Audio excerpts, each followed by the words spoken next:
Have you ever found yourself staring at your phone screen at 2 a.m., the cold blue light illuminating a face that feels years older than it actually is? You're scrolling through LinkedIn or Instagram or TikTok, and suddenly it hits you like a physical weight in your chest. A former high school classmate just got promoted to senior manager at a tech giant. A girl you haven't spoken to in 5 years just posted photos of her gorgeous new home in Austin. Someone else is celebrating their 3rd anniversary in a relationship that looks like a movie poster. And there you are, in your dimly lit room, clutching a lukewarm coffee or a bag of chips, wondering, when did I fall so far behind? When did the road I was walking on turn into a treadmill that's moving way faster than I can run? If that feeling of not being enough or being hopelessly lost feels like your daily reality, I want you to take a deep breath right now. Close your eyes for a second. You aren't failing, you aren't broken, and you are certainly not alone. In fact, what you're experiencing has a name, and it is perhaps the most defining psychological struggle of our generation. Welcome to the quarter-life crisis. But here is the secret that no one tells you. This crisis isn't a sign that your life is over. It's a sign that your true life is trying to begin. Today, we're going to dismantle the American dream that's suffocating you, look into the biology of why your brain feels like it's glitching, and most importantly, we are going to build a roadmap to get you out of the spiral and back into the driver's seat.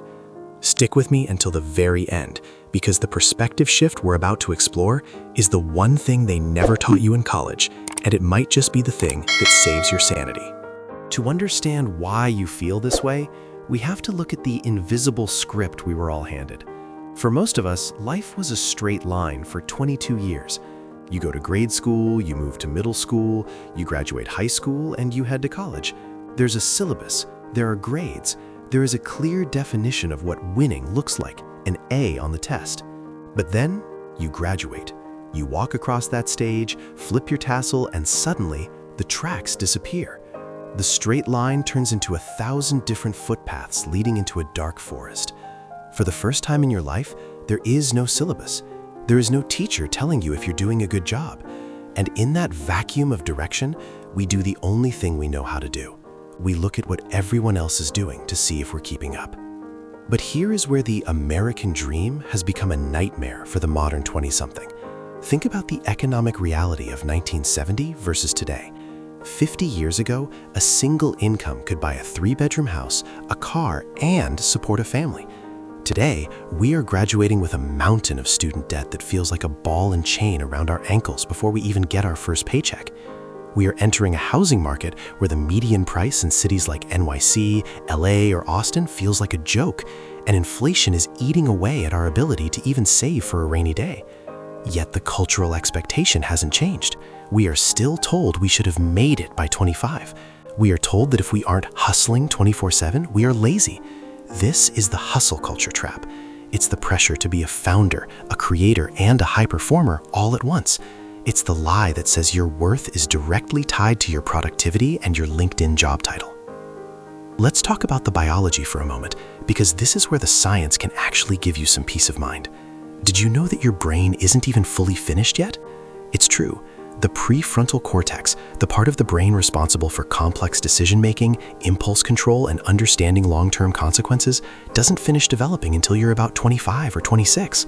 Before that, you're basically driving a high-speed sports car with brakes that are still being installed. This is why your early 20s feel so volatile. You are feeling emotions at an intensity that your logical brain isn't yet equipped to regulate perfectly. But there's a second biological factor at play, the dopamine loop. We evolved in small tribes where social standing meant survival. If the tribe liked you, you ate. If they didn't, you died. Today, our brains treat every like, every comment, and every congratulations on a job update as a survival signal. When you see someone else getting those signals and you aren't, your brain interprets it as a threat to your survival. It triggers a stress response. Cortisol floods your system.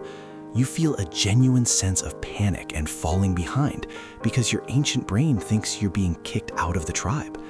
You aren't dramatic.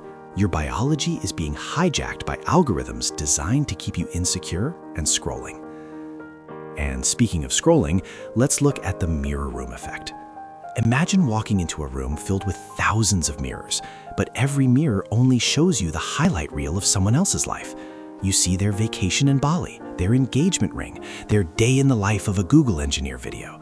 What you don't see is the credit card debt behind the vacation, the 3-hour argument that happened before the engagement photo, or the soul-crushing burnout the engineer feels every Monday morning. We are comparing our behind-the-scenes footage with everyone else's greatest hits. It is a rigged game. It's a race where you're running on a broken ankle while watching others fly by in private jets, except the jets are often photoshopped and the jet fuel is crippling anxiety. This leads to what psychologists call the paradox of choice, or more modernly, FOBO, fear of better options. Our parents often had 3 career choices: doctor, lawyer, or work at the local factory for 40 years. It was limited, but it was simple. Today, we are told we can be anything. We can be a freelance graphic designer, a crypto trader, a goat yoga instructor, or a corporate consultant. But when you have infinite choices, you have infinite opportunities for regret. Every time you pick one path, you feel the ghost of the 10 other lives you didn't lead. You sit at your desk wondering, should I have moved to Berlin? Should I have started that YouTube channel? Am I wasting my potential? This decision fatigue is paralyzing. It leads to what we call analysis paralysis, where you're so afraid of making the wrong choice that you end up making no choice at all, drifting through years of your life feeling like a passenger in your own body. Take a moment here. If any of this is hitting home, I want you to do me a small favor. Hit that like button and maybe drop a comment with the word resonate. It helps the algorithm show this to other people who are stuck in that 2 a.m. spiral, and it lets them know they aren't alone in this. Now, how do we break out? How do we stop the bleeding and actually start building a life that feels like ours? The first step is what I call a comparison detox. And no, I don't just mean delete social media. That's not realistic for most of us. I mean curated consumption. Go through your following list. If an account makes you feel less than, unproductive, or behind, mute them. Even if they are your friend, you can support them without subjecting your mental health to their highlight reel every day. Switch your focus from consumption to creation. Instead of watching someone else's life, spend 20 minutes a day working on a skill that is just for you, not for your resume, not for a side hustle, just for you.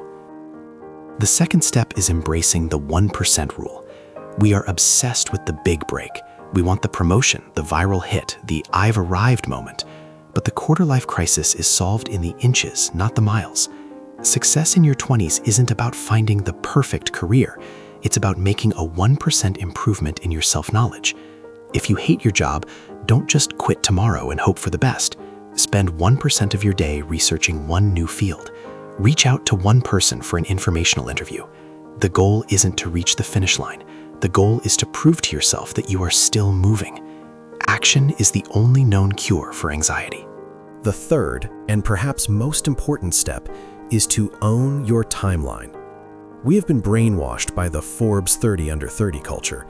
We think that if we haven't changed the world by 29, we're a late bloomer. But let's look at the reality of some of the most successful people in history. Vera Wang didn't enter the fashion industry until she was 40. Samuel L. Jackson didn't get his big break until he was 43. Julia Child didn't write her first cookbook until she was 50. The idea that your 20s are your peak is a marketing lie designed to sell you anti-aging cream and energy drinks. Your 20s are for exploration, for making terrible mistakes, for learning what you don't want. If you feel lost, it's because you're exploring, and you can't explore a new territory if you stay on the paved road. There is a concept in Japan called kintsugi. It's the art of repairing broken pottery with gold. The philosophy is that the piece is more beautiful for having been broken. Your quarter-life crisis is your breaking moment.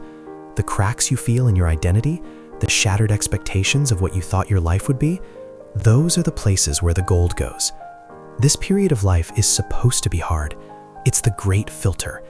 It's the time when you shed the skin of who your parents, your teachers, and your society told you to be, and you start growing the skin of who you actually are. I want to tell you about a guy named Alex. Alex did everything right. He got a degree in finance from a top school. He got a job at a prestigious firm in Manhattan. He was making 6 figures by 24. On paper, he was the main character. But Alex was miserable. He spent his nights staring at the ceiling, feeling a profound sense of emptiness. He felt like he was playing a character in a play he didn't write. The quarter-life crisis hit him like a freight train. He thought about quitting, but the student debt and the hustle culture told him he was being ungrateful. He stayed for 2 more years until he finally burned out so hard he couldn't get out of bed. It was only then, in the ruins of his career, that Alex realized he didn't actually like finance. He liked teaching. He liked the human connection. He eventually pivoted, took a pay cut, and moved to a smaller city. His friends thought he was crazy. They thought he was falling behind. But 3 years later, Alex is the happiest person I know. He's not on a 30 under 30 list, but he wakes up without a pit in his stomach. He's not winning by the standards of LinkedIn, but he's winning by the standards of his own soul. Alex's crisis wasn't a failure. It was his internal compass finally screaming loud enough to be heard. Your crisis is your compass. That feeling of unrest is your soul telling you that the life you're living is too small for the person you're becoming. Don't silence it. Don't numb it with endless scrolling or substances. Listen to it. Ask yourself, if I stopped trying to impress people I don't even like, what would I actually do today? We often talk about the main character syndrome as a bad thing, the idea that we all think we're the center of the universe. But in the context of your own life, you are the main character. The problem is that most of us are trying to follow a script written by someone else. We're trying to play the successful young professional or the effortless influencer. But the most compelling stories aren't about the characters who have it all figured out from page 1.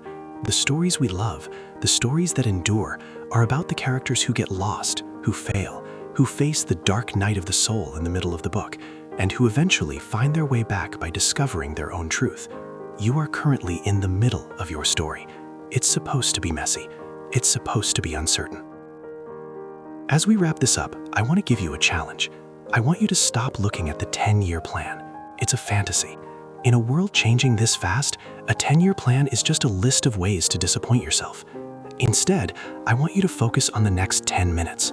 What is one small win you can claim right now? Maybe it's drinking a glass of water. Maybe it's unsubscribing from that one hustle culture newsletter that makes you feel like garbage. Maybe it's finally sending that text you've been avoiding. The weight you're carrying, the American dream weight, the student debt weight, the social media comparison weight, you can put it down. You don't have to be everything to everyone right now. You just have to be you, here, in this moment. You are exactly where you need to be, because where you need to be is simply alive and learning. Before you go, I want to do something a little different. Usually, creators ask you to comment on their content, but I want this comment section to be a sanctuary of small wins. I want you to comment one small thing you did this week that you're proud of. It doesn't have to be big. I made my bed. I went for a walk. I didn't check LinkedIn for 4 hours. Let's fill the comments with the reality of progress, not the illusion of perfection. Read each other's comments. Realize that we are all just trying to figure it out, one day at a time. You are doing better than you think you are. The fact that you're even watching this, searching for answers, and trying to understand your own mind is proof that you are on the right path. The crisis is just the chrysalis. It's uncomfortable, it's tight, and it feels like the end of the world, but it's the only way you get to fly. If this video helped you breathe a little easier today, please consider subscribing. We're going to be diving deeper into the psychology of modern life, the science of happiness, and the practical ways we can reclaim our time and our minds from the algorithms that try to steal them. Turn off the blue light. Put down the phone. Look out the window, or just close your eyes. You're okay. You're on your own timeline, and the best parts of your story haven't even been written yet. See you in the next one. Stay human, stay curious, and most of all, be kind to yourself. You're doing just fine.